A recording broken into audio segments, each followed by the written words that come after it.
Olá! Assim como no programa anterior, que eu dediquei a pensarmos a respeito do desenvolvimento infantil, eu gostaria de continuar nessa linha e trazer ainda mais algumas questões para pensarmos.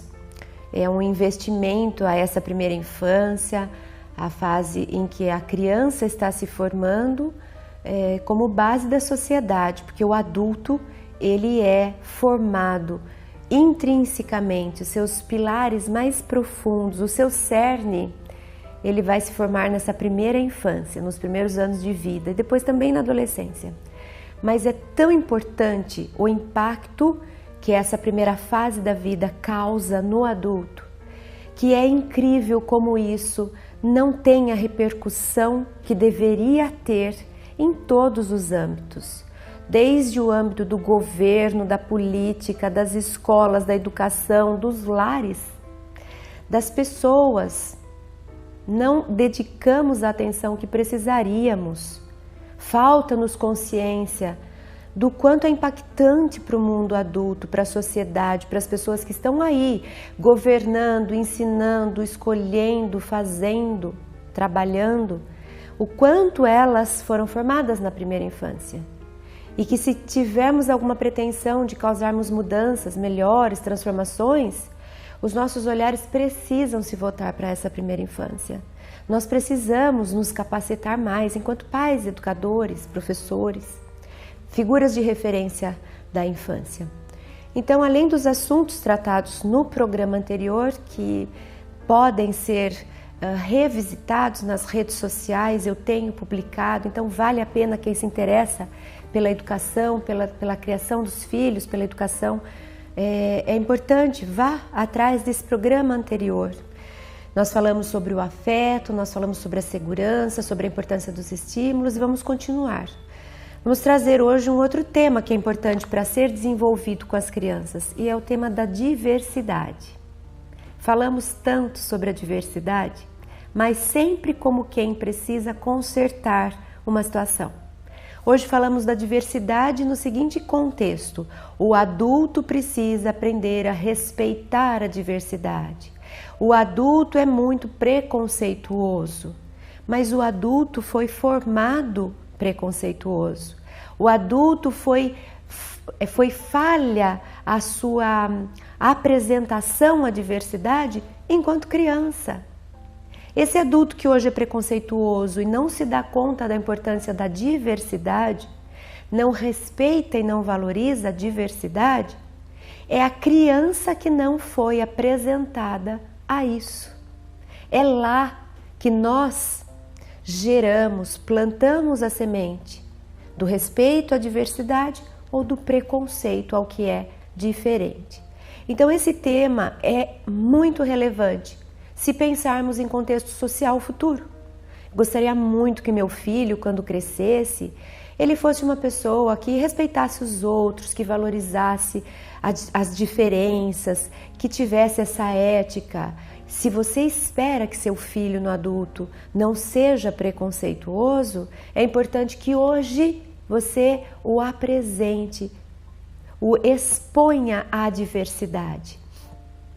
Em qual momento do seu dia, da sua rotina, você estimula seu filho mostrando para ele o quanto é bonito o ser diferente, o quanto isso está presente na natureza, na vida e no mundo. A diversidade é esse ser coletivo que tem múltiplas e infinitas variedades. Você costuma mostrar para sua criança, para o seu aluno, você chama a atenção deles para identificar e se conscientizar de que é praticamente impossível querer conhecer, por exemplo, todos os insetos que existem no mundo. Nós não vamos conseguir, porque até hoje eles estão sendo descobertos. Há pouco tempo houve aí um anúncio de não sei quantas dezenas de insetos que foram catalogados na Amazônia. Estamos descobrindo ainda a diversidade de insetos que existem, para falar de um único subtema da botânica, do mundo animal, do mundo vegetal, do mundo orgânico. Você costuma mostrar para o seu filho, para o seu aluno, quando vamos olhar o arco-íris e desejamos colocar nomes nas cores, conforme nós ampliamos ou conforme vamos dando foco, mais difícil fica de dizer que cor é aquela, que nós não vamos nunca chegar em todas as cores porque elas são infinitas. Elas existem tantas gradações quantas eu for ampliando, aprofundando. Quanto mais eu olhar de perto, mais ela pode mudar de tonalidade.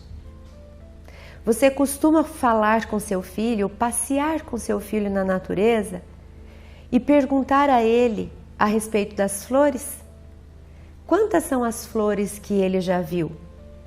Ele sabe o nome delas? Nem se começarmos hoje essa tarefa, daremos conta de terminar na nossa vida. Não dá para que num tempo de uma única vida nós tenhamos conhecimento de todas as flores que existem, de todos os tipos e subtipos, espécies e subespécies. A criança, ela tem esse tipo de olhar o tempo todo? Nós oferecemos esses estímulos? Ou nós somos aquela família ou aquele tipo de pessoa que foca no que é necessário? Que tem esse pensamento mais monocromático, mais pontual e que não presta atenção na multiplicidade de tudo que existe? A forma como nós somos vai influenciar os nossos filhos. Nós chamamos a atenção para a importância da variedade? Ou com a gente é sempre isso ou aquilo? A gente sempre faz assim porque na nossa família todo mundo sempre fez? A gente só come esse tipo de coisa porque aqui em casa é sempre assim que foi? A gente só gosta disso porque é isso que é bom? Será que nós estamos incentivando nossos filhos com esse pensamento tão restrito, tão pontual, tão cerceado? É ali que nós estamos formando a personalidade das nossas crianças, dos adultos futuros. Se ele é um aluno ou ele é um filho que vive ouvindo o nosso discurso a respeito do quanto o mundo é múltiplo, do quanto tudo é variado, do quanto existe N e infinitas possibilidades de tudo, ele vai crescer assim. Ele vai crescer entendendo que existe de tudo. Ele não é capaz nem de definir uma coisa, porque para ele tudo é bom, tudo faz parte. Sabe quando a gente pergunta assim para uma pessoa que a gente está conhecendo e a gente convida, por exemplo, para almoçar e a gente fala assim, você tem alguma restrição alimentar? Hoje está na moda isso, né? Você tem alguma restrição alimentar? E a pessoa diz assim, olha, eu como de tudo, se bobear até pedra. Pode investigar que essa pessoa, enquanto criança, ela tinha de tudo na casa dela. Provavelmente não quer dizer que ela tinha de tudo o tempo todo, mas quer dizer que essa mãe ou essa pessoa que oferecia o alimento variava. Não era só aquela história de arroz, feijão e ovo frito ou um bife de vez em quando. Era aquela história de brócolis, de espinafre e de vagem e de... enfim. Cada hora a mãe trazia uma coisa e cada hora a mãe preparava de um jeito. É verdade que a criança traz já uma parte que é dela. Quem tem gêmeos sabe disso. Você tem duas crianças que nasceram juntas e você oferece o mesmo prato de comida. Uma gosta de tudo, a outra não gosta de nada. Existe sim uma participação que é inata, que é da própria pessoa, da própria personalidade, que já vem pré-formada. Tem alguns traços que já chegam com a pessoa e nós não vamos mudar, nós vamos respeitar, porque isso é que faz com que cada um seja um. Mas a gente pode ampliar, a gente pode redirecionar, a gente não precisa focar. O meu filho não é difícil de comer, mas tem uma infinidade de alimentos no mundo. Eu posso ficar testando até eu encontrar algumas coisas que ele goste. Meu filho não gosta de folhas. Ah, mas a folha, a couve, por exemplo, traz tanto ferro, né?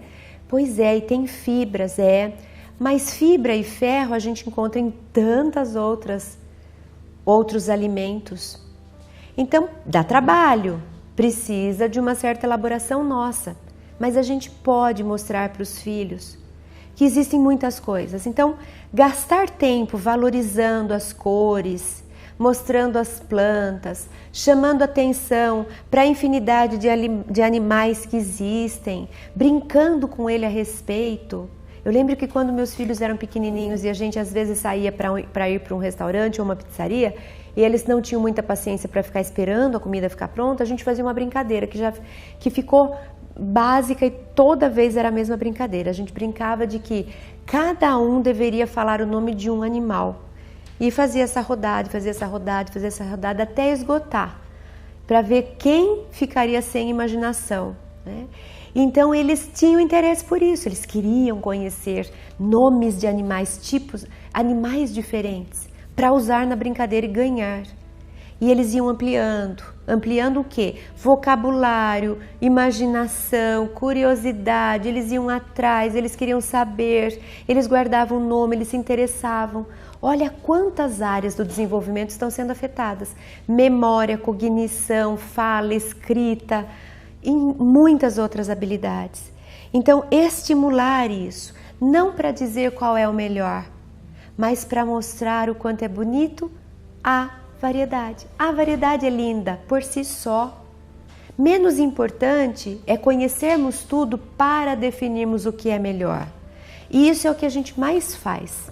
O que a gente mais tem feito na vida hoje é assim: tem isso e aquilo, qual é o melhor? Nós temos visto isso, a tal da polarização. Parece que só existe duas coisas hoje no mundo. Você é desse partido ou daquele, você gosta disso ou daquilo, você é dessa turma ou daquela, você é daquela religião ou dessa. Como se só tivesse duas coisas. E a gente disputa para ver qual é a melhor. A gente fica brigando uns com os outros para ver quem ganha. Não é essa a natureza. A natureza não é assim. A natureza é infinita, a natureza não é uma coisa ou outra. Não tem só duas cores, não tem só dois animais, não tem só duas plantas, tem infinitas. Por que que nós estamos nos relacionando como se fôssemos bilaterais? Como se fôssemos ou uma coisa ou outra? Nós somos muitas coisas, essa é a beleza, essa é a diversidade. Então podemos valorizar e mostrar para os filhos. Vamos fazer uma brincadeira de essa semana só comermos o que é coisas verdes e amarelas, por exemplo? E agora? Ervilha, milho, o que a gente pode comer?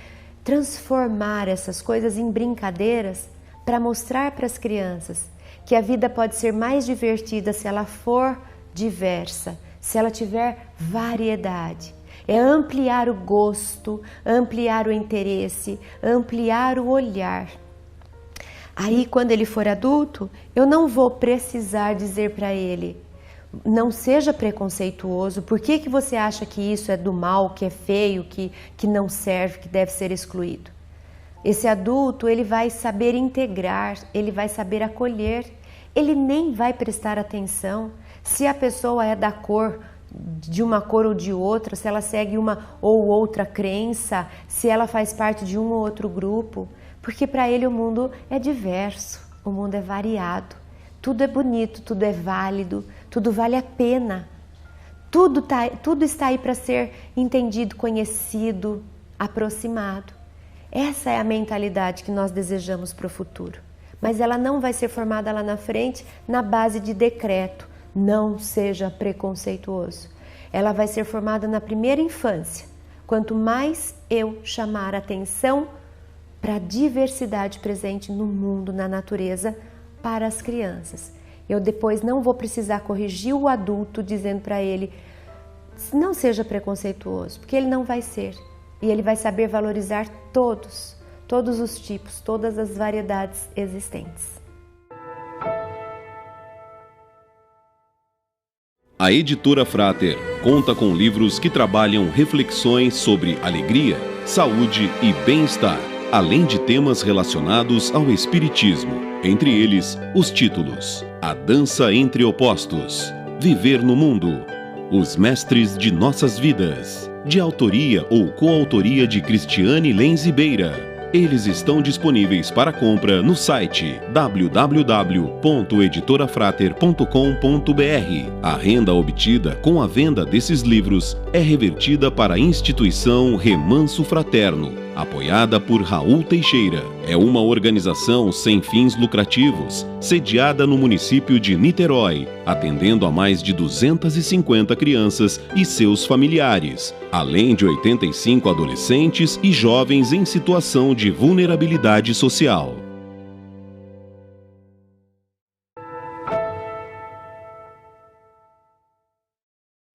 Continuando então nossa conversa, valorizando a primeira infância, conversando sobre crianças, eu queria trazer outro tema. Agora nós vamos conversar sobre algo que a gente tem ouvido bastante, um tema que tem sido bastante discutido, os tais limites. Muitas vezes nós temos dito ou ouvido, estão faltando limites, já não se tem mais limite, as crianças estão sem limites. O que seriam esses limites? Os limites, eles dão para a criança e para qualquer pessoa um contexto onde ela está.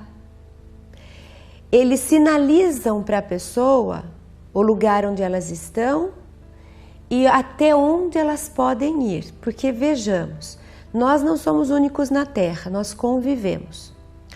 Dois corpos não ocupam o mesmo lugar ao mesmo tempo. Então, se duas pessoas quiserem estar no mesmo lugar ao mesmo tempo, não vai funcionar pela lei da física. Então, se as duas pessoas querem estar no mesmo lugar, elas podem, desde que elas respeitem o tempo, por exemplo. O limite aí seria o tempo. Então, eu fico nesse lugar, depois eu saio, e a outra pessoa fica nesse lugar, depois ela sai.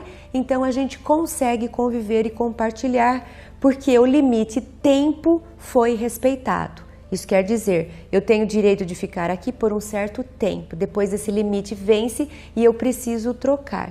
O limite, ele foi criado ele foi gerado naturalmente como parte da necessidade da convivência.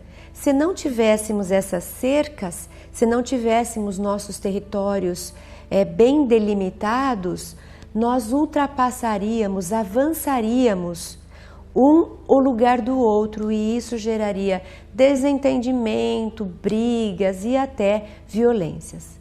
Aliás, as violências acontecem quando esses limites são ultrapassados.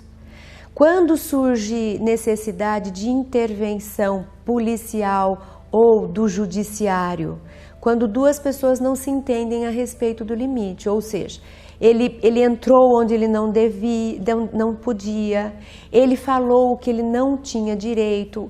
Eu estou sempre acusando alguém daquilo que ele ultrapassou um limite que deveria ter sido respeitado. Então, quando nós falamos de limite, nós falamos de condição mínima para conviver. É só isso que nós estamos formando na nossa criança. Então, lá na fase adulta, vamos sempre pensar, porque a fase adulta é o fenômeno da infância, é o que deu depois da infância, é onde eu cheguei depois que eu passei pela infância. É o efeito da causa que é a infância. Se eu olho um grupo de adultos e digo assim, eles não se respeitam, eles invadem o espaço um do outro, eles se ofendem, eles roubam. O que eu estou dizendo? Eles estão atravessando certos limites o tempo todo. O limite de propriedade, o limite de intelectualidade, o limite moral, eles estão avançando. Uma hora eu ofendo, uma hora eu roubo, uma hora eu me aproprio. Então, eles não estão bem desenvolvidos em termos de respeitar limites. Mas eles ficaram assim quando foram adultos? Não. Eles foram aquelas crianças que não foram trabalhadas, que não foram explicadas, que não tiveram experiências para aprender naturalmente que elas têm limites. Eu posso isso até aqui, a partir daí não posso mais. É o meu amigo que vai poder fazer. Eu tenho direito disso e só disso, eu não tenho direito disso e daquele outro. É quando criança, é na infância, que nós preparamos o adulto para respeitar limites. O adulto que entra no espaço do outro, aquele amigo nosso que nós falamos, mas como é espaçoso, ele vai entrando na nossa casa, ele nem bate na porta, ele nem avisa que vem, ele entra, ele vai abrindo geladeira, ele vai pegando as coisas. Que espaçoso, que entrão, a gente diz. Nós estamos dizendo o seguinte, ele não tem uma boa definição do limite, do que é dele e do que é nosso. De onde ele pode ficar e onde ele já tem que pedir permissão para entrar. Ele não percebeu que existem cercas, né? Cercas imaginativas, psicológicas, ou deveriam existir entre o espaço dele e do outro. Então esse amigo entrão, que não sabe o lugar dele e é espaçoso, provavelmente, se pudéssemos rebobinar a fita e assistíssemos uma cena ou algumas cenas da sua infância, nós veríamos a criança entrando em lugares que não eram delas e as figuras de referência não falando nada, deixando. Vocês já viram duas crianças brincando? Eu já vi. Duas crianças brincando e uma tira da outra o brinquedo, arranca da mão da outra o brinquedo dela, e a mãe dessa criança diz assim, ai, fazer o quê, né? É criança. Eu já vi isso acontecer. A mãe está anuindo com a atitude. A mãe está dizendo para a criança, você pode, não tem limite não, filho. O seu limite extrapola o que é seu e o que é do outro. Pode sim, abre a cerca, vai lá, pega o que não é seu. A mãe autoriza. A mãe autoriza porque a criança faz porque ainda não sabe. Ela faz instintivamente. Cabe à mãe dizer para ela, isso é educar. Cabe à mãe dizer para ela, filho, vem cá, eu sei que dentro de você tem uma vontade enorme de ter esse brinquedo que é do outro. Mas a gente não pode simplesmente avançar. Por quê? Porque aquilo é do outro, do mesmo jeito que você não quer que seu brinquedo seja arrancado. Então, como nós podemos fazer, filho? Vamos pedir, vamos negociar, vamos esperar ele parar de brincar. Você pode sim entrar no outro pedindo permissão, não abrindo a porta, abrindo a geladeira e pegando o que não é seu. O entrão que faz isso é a criança que um dia fez e não foi pontuada, não foi educada. Então, quando nós falamos está faltando limite, limites estão escassos, nós estamos dizendo as pessoas não sabem até onde elas devem ir. As pessoas estão extrapolando, elas estão se apropriando do que não devem, elas estão fazendo o que não poderiam, o que não cabe a elas. E como é que a gente institui isso na infância? Como é que nós podemos trabalhar com isso desde criança? Mostrando essas cercas para os nossos filhos. Dizendo para eles que tudo o que eles querem, nem sempre eles vão ter. Que tem coisas que eles podem e tem coisas que eles não podem. Que tem desejos e tem necessidades. Aquilo que é necessidade precisa ser suprido. Eu estou com sede. Você precisa de água e vai merecer ter água. Mas você está com sede, você não vai arrancar o copo de água do seu amigo. Porque o seu amigo também tem que ter o direito dele respeitado. Nós vamos precisar suprir a sua necessidade sem que você se aproprie do que é do outro. Mas tem coisas que são desejos. Você tem sede, você tem fome, isso é necessidade. Você vai ter que ter isso suprido. Você deseja um sorvete, isso já não é necessidade, é um desejo. Desejo pode ser satisfeito, mas não precisa ser satisfeito todas as vezes, porque senão eu vou fazer com que aquele adulto, tudo o que ele deseje, ele não para até conseguir, porque quando criança, a mãe nunca ensinou o filho a segurar um desejo. Você está desejando um sorvete? Tudo bem, meu filho, hoje é terça-feira, no sábado nós vamos, no domingo nós vamos, porque o desejo não precisa ser satisfeito. Se a gente conseguir satisfazer, ótimo, mas se a gente conseguir fazer com que ele espere um pouco, melhor ainda, porque ele está treinando a disciplina para se conter no contexto que é dele. Eu estou ensinando meu filho, você não vai ter tudo que você quer, nem tudo que você quer você vai ter. Algumas coisas que você deseja você pode ter, mas não no tempo que você deseja. Eu estou preparando o meu filho para saber falar não para si mesmo. Aí lá, quando adulto, ele olhar o carro do vizinho e ele desejar ter o carro do vizinho, ele vai saber conversar com ele mesmo. Será que eu posso? Será que eu tenho condição? Não, isso está muito longe, então eu vou voltar para a minha realidade. Eu não vou ficar arranjando um jeito de ter aquele carro, nem que seja corrompendo, nem que seja roubando, nem que seja trapaceando, nem que seja enganando. Então, se eu ensinar a minha criança que ela tem limites, que ela não pode tudo que a mente dela cria, que algumas coisas ela pode correr atrás, ela pode conseguir futuramente saber esperar. Eu ensino meu filho. Tem coisas que são pequenas em termos de limite, tem coisas que podem ser um pouco maiores e eu posso ir conquistando outras coisas. Desde que eu saiba esperar, desde que eu saiba o que é meu e o que é do outro. Então, para ensinar limites aos filhos, nós vamos precisar ensinar a presença desse outro. Nós vamos precisar ensinar os filhos, porque até os 6 anos mais ou menos, Piaget costumava ensinar. A criança é muito egocêntrica, ela não enxerga o outro, ela quer e pronto. Cabe ao adulto de referência mostrar para ela, você quer muito, quero então, mas o seu amiguinho também quer. Existe um outro na sua vida. Aliás, existem muitos outros. Você não é único no universo. Então você, para conviver e ter os seus direitos preservados, você também vai precisar praticar a empatia e enxergar que existe um outro e que ele também merece ter os seus direitos preservados.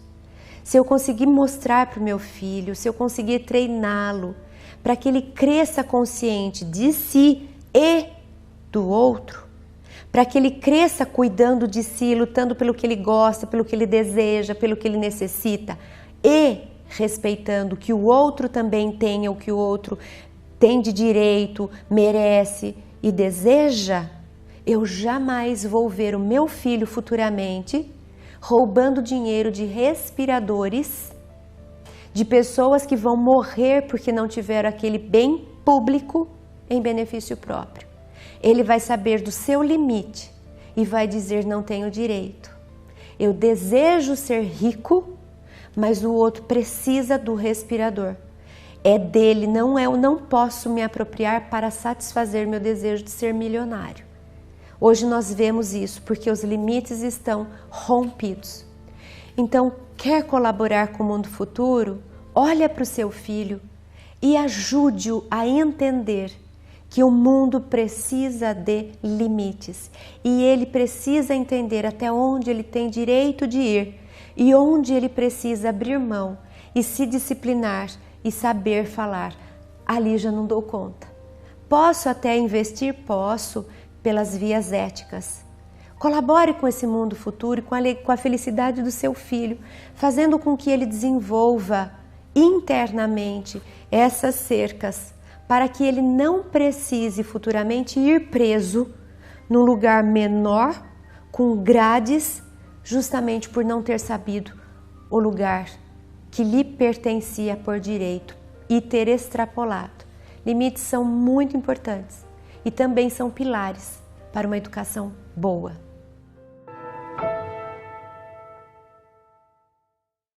A Editora Frater conta com livros infantis e infanto-juvenis que trabalham diversos temas, como autoconhecimento, empatia, felicidade, entre eles, como é difícil escolher, erramos e agora, as boas ideias dos meus amigos e muito mais. Títulos de autoria de Cristiane Lenzibeira. Eles estão disponíveis para compra no site www.editorafrater.com.br. A renda obtida com a venda desses livros é revertida para a instituição Remanso Fraterno, apoiada por Raul Teixeira. É uma organização sem fins lucrativos, sediada no município de Niterói, atendendo a mais de 250 crianças e seus familiares, além de 85 adolescentes e jovens em situação de vulnerabilidade social.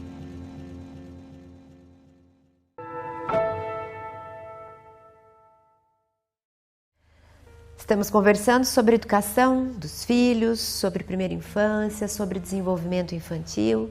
Temos levantado nos últimos módulos e no programa anterior diversos temas que se referem à primeira infância, diversas atenções que os adultos de referência das crianças precisam ter sempre à mente. São temas que precisam fazer parte do cotidiano. Precisamos garantir a presença deles, esse cuidado com esses temas para minimamente oferecer o que as crianças precisam para se tornarem os adultos que nós almejamos e desejamos. Mais um tema importantíssimo, que também é pilar fundamental para a educação das crianças, é a frustração. Outro tema que também tem sido escasseado no mundo de hoje.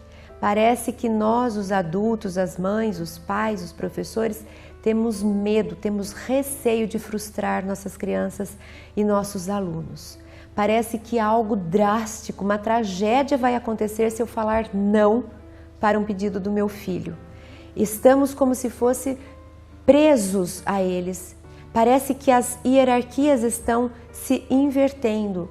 Temos visto pais e mães com medo dos filhos, medo de dizer que não vai fazer, que não vai ceder, que não vai executar aquilo que o filho está pedindo. Cada vez mais essa criança tem sido desenvolvida com um senso que não existe, é ilusório, é uma ilusão de controle, é uma sensação de onipotência. Nós temos visto crianças e adolescentes que acreditam que podem tudo, que sabem tudo, que bastam elas quererem, que o mundo tem que se adequar. Elas não aceitam o não, elas não aceitam a reprimenda, que não é repressão, elas não aceitam a reparação. Elas precisam ter todos os seus desejos e vontades atendidas.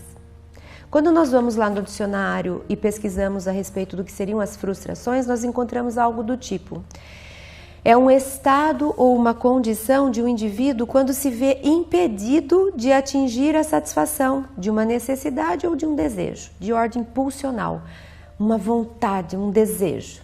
Então, é uma condição de um indivíduo que se vê impedido de atingir essa satisfação. Aí eu pergunto: quantas vezes na vida nós vamos nos sentir impedidos de atender uma satisfação? Quantas vezes? Muitas! Ao longo do dia, de todos os desejos, as vontades que me apareceram, quantas eu fui capaz de satisfazer? Eu acredito que a minoria. Ai, que vontade de não fazer nada. Ai, que vontade de ficar em casa. Ai, que vontade de comer uma coisa que eu gosto. Ai, que vontade de... Ai, que vontade... O dia todo a gente tem esses desejos. Imagina se a gente, desde o primeiro desejo do dia, a gente falasse assim: eu vou satisfazer todos. Alguém iria trabalhar? Alguém iria se alimentar de fibras e verduras e legumes? Alguém iria fazer academia? Alguém iria sair de frente da TV? Alguém iria ler um livro? Alguém iria estudar? Alguém iria... Não. Porque os nossos desejos, na maioria das vezes, eles são acomodados. A gente quer não fazer nada, a gente quer descansar, a gente quer comer só o que é gostoso, o que tem doce, o que engorda. A gente quer só dar risada, a gente quer os prazeres. Imagina se a gente ensinar as crianças de que elas só escutam sim para todos os desejos. O que acontece com esse adolescente quando ele começar a perceber que o mundo não é bem assim? E que ele vai se deparar com muitas frustrações, com muitos impedimentos, com muitas negativas da vida. Sabe o que vai acontecer? O que tem acontecido. Ah, é assim? Eu não sabia, não quero mais viver. Meu Deus, esse mundo é muito horrível, eu não estou forte para ele. Não vale a pena viver esse mundo. O que vai acontecer com o adulto quando ele se deparar que ele não tem mais alguém para falar sim para ele e deixar ele fazer tudo o que ele quer, na hora que ele quer e do jeito que ele quer? Ele vai dizer: não quero brincar disso mais. A vida é muito difícil, tem que ficar acordando cedo, pôr despertador, trabalha que nem um condenado, ganha o mínimo possível, tá louco? Não quero viver essa vida. Eu prefiro quando era criança, que eu ficava o dia inteiro jogando joguinho no celular. Era muito mais divertido. Às vezes minha mãe trazia até o prato de comida do lado da TV. Eu ficava assistindo só desenhos. Era muito mais gostoso. Quando eu era passivo, não é fácil ser ativo. Não é fácil ir para a ação. Não é fácil buscar, conquistar, planejar. As gerações que estão vindo, cada vez estão sendo mais imediatistas. Ninguém quer fazer plano de carreira. As pessoas querem a carreira depois que se formam. Eu já quero a carreira garantida, eu não quero fazer um plano de carreira. Ninguém quer planejar, as pessoas querem comprar e ter. Ninguém quer preparar um alimento. As pessoas querem pedir no iFood e em 30 minutos o alimento está em casa. E quando demora 50, manda mensagem, porque o que é isso? Mas e quando a gente era criança, as coisas não eram bem assim. Eu lembro da minha avó, quando ela ia para o pomar, atrás da galinha. Ela ia para o pomar e eu saía correndo do pomar, porque eu tinha pânico de ver minha avó pegando a galinha e depois tendo que destroncar o pescoço da galinha, era assim que ela matava a galinha. Para depois depenar a galinha, para depois limpar as vísceras da galinha, para depois e para depois e para depois. Imagina até essa galinha chegar no nosso prato, o trânsito que ela teve. Tudo bem, não precisamos mais voltar àquela época, se bem que eu acho que era muito mais saudável e talvez a gente precise resgatar alguns aspectos daquela época. Por exemplo, as hortas em casa. Isso é educativo, a gente ensina para as crianças o tempo da alface crescer, a gente ensina a criança o trabalho que dá cuidar da alface sem pôr agrotóxico. A gente ensina para a criança como é gostoso colher a alface, como ela tem um sabor diferente. Tem muita coisa interessante mostrando para a criança o tempo do crescimento dos alimentos. Isso é ensinar a criança a lidar com a frustração. Isso é mostrar para a criança que as coisas levam tempo para acontecer. Quando que eu me frustro? Quando não dá certo. Quando não dá certo? Às vezes na primeira vez, mas na segunda, na terceira, na quarta, na quinta vai dar. Mas se eu não ensinar a criança a superar a frustração, ela nunca vai conseguir ficar e tentar até conseguir. Quando nós falamos das conquistas da humanidade, dos grandes descobridores das coisas que existem, da luz, da eletricidade, enfim, nós falamos de perseverança, nós falamos de resiliência. Eles ficaram, se frustraram, tentaram, se frustraram, mais uma vez não conseguiram e ficaram 1000 vezes tentando o mesmo experimento até ter sucesso. Será que a nossa criança de hoje, que não sabe se frustrar, não aceita não, quer tudo na hora e só gosta do que dá prazer, ficaria 1000 vezes testando a lâmpada para ver se ela funcionaria antes de explodir o filamento e mais uma vez, 1000 vezes? Será que nós vamos conseguir descobrir coisas novas com uma geração que não consegue esperar mais que 3 segundos para uma coisa, para uma resposta? Que não consegue esperar mais que 30 minutos para uma comida estar no seu prato? Como é que nós vamos preparar uma humanidade que seja resiliente, que seja perseverante, que lute, que tenha disciplina, que faça até conseguir, que consiga se levantar para fazer uma coisa que é difícil, que não vire só buscando o prazer? Como que nós vamos construir? O que nos espera futuramente?